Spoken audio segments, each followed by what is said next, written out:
जुलाई सुधी ચોમાસું સર્ક્યુલેટ થઈ જશે। વેસ્ટર્ન ડિસ્ટર્બન્સની અસર ચોમાસા પર જોવા મળશે। ભારે પવન વરસાદને ખેંચી લે તેવી શક્યતા। આર્દ્રા નક્ષત્રમાં વાવણી કરવી ખેડૂતો માટે સારી રહેશે।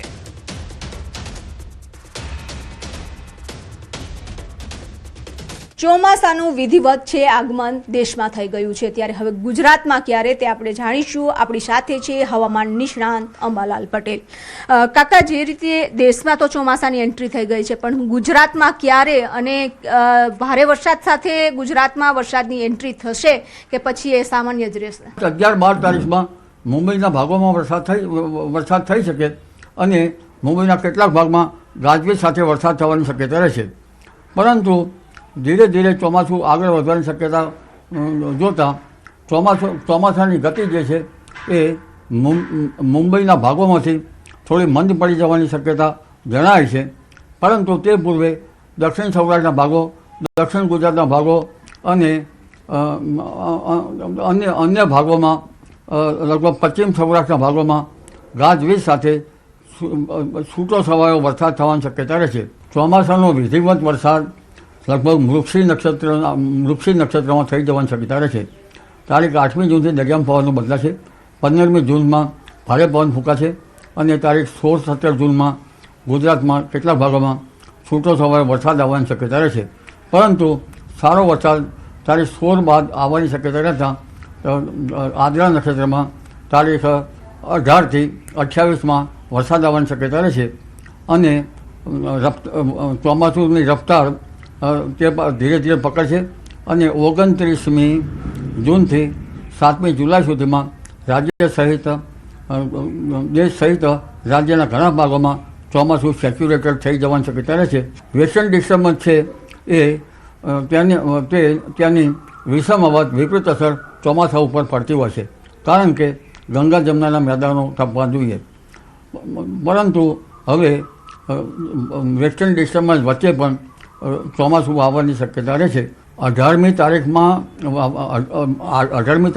વરસાદ તો આવશે, પરંતુ આદ્રા નક્ષત્રમાં વાવણી કરવી સારી રહે, કારણ કે આદ્રા નક્ષત્ર 22 જૂન બેસ્ટ છે। તે પૂર્વે મૃગશી નક્ષત્રમાં વાવણી કરવામાં આવે તો રોગ જીવાતનો ઉપદ્રવ વધતો હોય છે અને જીવાતો લગભગ એક થડ માત્ર રાખીને પાંદડાઓ ખાઈ જતા હોય છે, અને ખાસ કરીને આદ્રા નક્ષત્રમાં ખેડૂતોએ વાવણી કરવી જોઈએ। કેમેરામેન અમિત શર્મા સાથે વિભુ પટેલ, ન્યૂઝ 18 ગુજરાતી, ગાંધીનગર। તાપીના નિઝર તાલુકામાં ખાતર માટે ખેડૂતોની લાઈન લાગી। રૂમકી તળાવ ગામમાં ખેડૂતો વહેલી સવારે 4 વાગ્યાથી ખાતર માટે લાઈનોમાં ઊભા રહેલા જોવા મળ્યા। ખાતર નહીં મળે તેવા ભયથી વહેલા તે પહેલાના ધોરણે ખેડૂતો લાઈન લગાવીને ઊભા રહેવા મજબૂર બન્યા છે।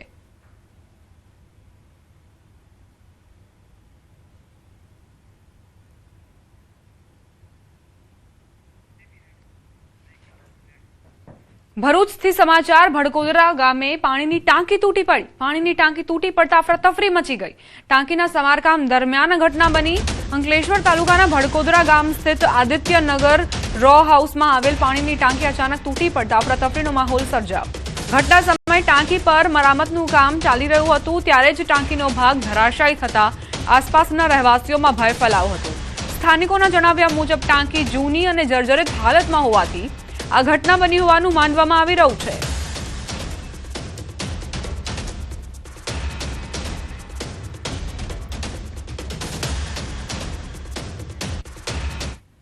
ટાંકી પંચાયત દ્વારા રિપેર કરવામાં એનું કામગીરી ચાલુ હતી, પણ ચાલુ કામમાં એની સમસ્યા જ એટલી ગંભીર હતી કે પાણીની ટાંકી ક્યારે પણ પડી જાય, એની પરિસ્થિતિ એવી નથી કે ઊભી રહી શકે ત્યાં, ને કામ કરતાની સાથે જ એ પડી ગઈ છે, એનું કામ ચાલુ હતું ત્યારથી।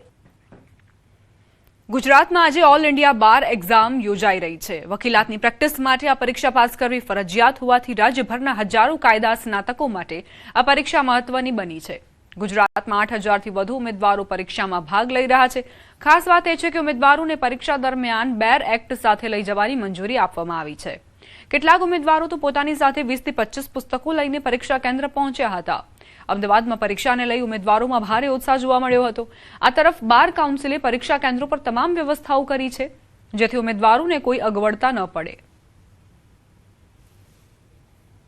નવા કાયદા અને જૂના કાયદા બી છે જ, અને જે સબ્જેક્ટ છે 21 સબ્જેક્ટને અરાઉન્ડ છે અને 100 માર્કનું પેપર હોય છે અને 3 કલાકનો ટાઈમ હોય છે. પુસ્તકોમાં તો ઘણા બધા લોકો લઈને 30, 40 બુકો બી લઈને આવે છે. લેવાવાળા 20 બુકો લઈને બી આવે છે. ડિપેન્ડ છે કે કોણ કેટલી બુક લઈને આવે છે. ટ્રોલી બેગ લઈને આવીએ છીએ. હા, ઘણા લોકો ટ્રોલી બેગ લઈને પણ આવે છે. સમાચાર સુરતથી. રાષ્ટ્રીય પ્રાણી વાઘની પજવણી સરથાણા ઝૂનો વિડીયો સોશિયલ મીડિયામાં વાયરલ થયો. સૂતેલા વાઘ પર યુવકે પથ્થર ફેંક્યો. પોલીસ અને પાલિકા માટે તપાસનો વિષય છે. સુરતનો આ વિડીયો હોવાની જાણકારી છે. રાષ્ટ્રીય પ્રાણી વાઘની પજવણી કરવામાં આવી છે. સરથાણા ઝૂનો આ વિડીયો જે અત્યારે સોશિયલ મીડિયામાં વાયરલ થઈ રહ્યો છે. અહીં કઈ રીતે વાઘ સૂતો હતો અને તેની ઉપર યુવક પથ્થર ફેંકતા નજરે પડી રહ્યો છે. ખરેખર જો આ વિડીયોમાં સત્યતા હોય તો પોલીસે તપાસ કરવી જોઈએ અને જે સંચાલકો છે તેઓ આખરે શું કરી રહ્યા હતા સરથાણા ઝૂમાં તે પણ તપાસનો વિષય છે. કારણ કે આ યુવક જે વાઘ પર પથ્થર ફેંકી રહ્યો હતો, વાઘ સૂતેલો હતો અને તેની ઉપર આ યુવક પથ્થર ફેંકી રહ્યો છે. ભાવનગરથી સમાચાર. શેત્રુંજય ડુંગર પર ફરી સિંહ જોવા મળ્યો. શેત્રુંજય ડુંગર પર સિંહની લટારનો વિડીયો વાયરલ થયો છે. ડુંગર પરના પગથિયા પર સિંહ આવી ચડ્યો. સિંહ જોવા મળતા યાત્રિકોએ યાત્રા થંભાવી. સ્થાનિક યાત્રિકોએ રસ્તો થોભાવી સિંહને કેમેરામાં કેદ કર્યા. સિંહ યાત્રિકોની બેગ લઈ શેત્રુંજય ડુંગરના જંગલમાં ભાગ્યો. યાત્રિકો દ્વારા વન વિભાગને જાણ કરવામાં આવતા બેગને જંગલમાંથી શોધી કાઢી. સિંહ દેખાયાનો વિડીયો વાયરલ થતા યાત્રિકોમાં ભય વ્યાપ્યો. વન વિભાગ શેત્રુંજય ડુંગર પર પૂરતો બંદોબસ્ત ફાળવે તેવી લોકમાંગ ઉઠી છે. આ વાયરલ વિડીયોની ન્યૂઝ 18 ગુજરાતી પુષ્ટિ નથી કરતું. ભાવનગરનો આ વિડીયો છે. શેત્રુંજય ડુંગર પર જ્યારે યાત્રિકો પસાર થઈ રહ્યા હતા, વનરાજાને જોઈને તેઓ પણ અટકી ગયા. કારણ કે તેમનામાં પણ સ્વાભાવિક છે કે ડરનો માહોલ હોય. જોકે અહીં આ વિડીયોમાં એ પણ જોઈ શકાય છે કે કઈ રીતે ડાલામથા સિંહ આવે છે અને ત્યારબાદ એક બેગ લઈને અને વન તરફ પ્રયાણ કરે છે. વિસનગરના એક નરાધમે બે સગી બહેનોનું વારંવાર દુષ્કર્મ આચર્યાનો ગંભીર મામલો સામે આવ્યો છે. પીડિત યુવતીએ ફરિયાદ નોંધાવતા પોલીસે તાત્કાલિક કાર્યવાહી કરીને આરોપી નવીન કાંજીને ઝડપી પાડ્યો.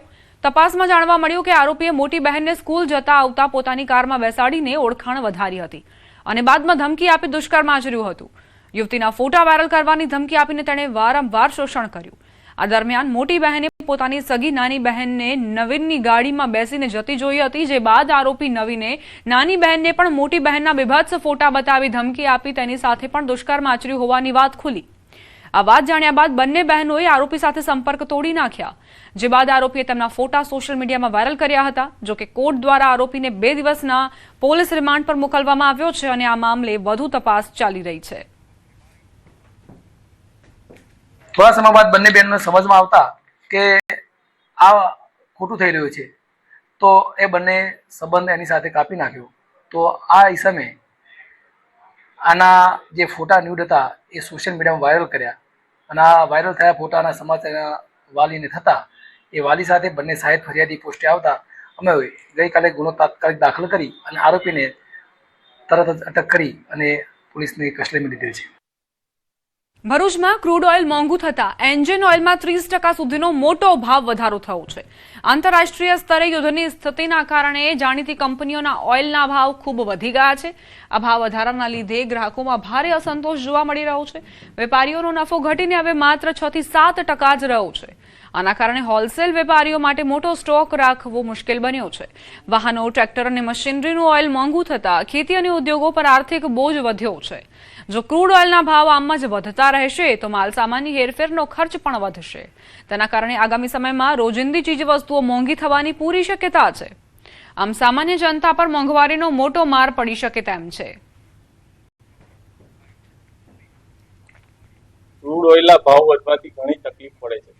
ક્રૂડ ઓઇલના ભાવ આસમાને પહોંચી ગયા છે અને ટ્રાન્સપોર્ટરો, રિક્ષા ચાલકો અને નાની મોટી ગાડીઓવાળા ઘણી ઘર્ષણ થાય છે. અમારી સાથે ભાવ એટલા બધા વધી ગયા છે ક્રૂડ ઓઇલના કે જેની કોઈ વાત 140 રૂપિયા વધારો થઈ ગયો છે અને આવનારા સમયમાં હજુ વધવાની શક્યતા છે. અમારા બસ ચાલકોની અંદર અત્યારે ડિફરન્સ કંપની આપવા અમને તૈયાર છે.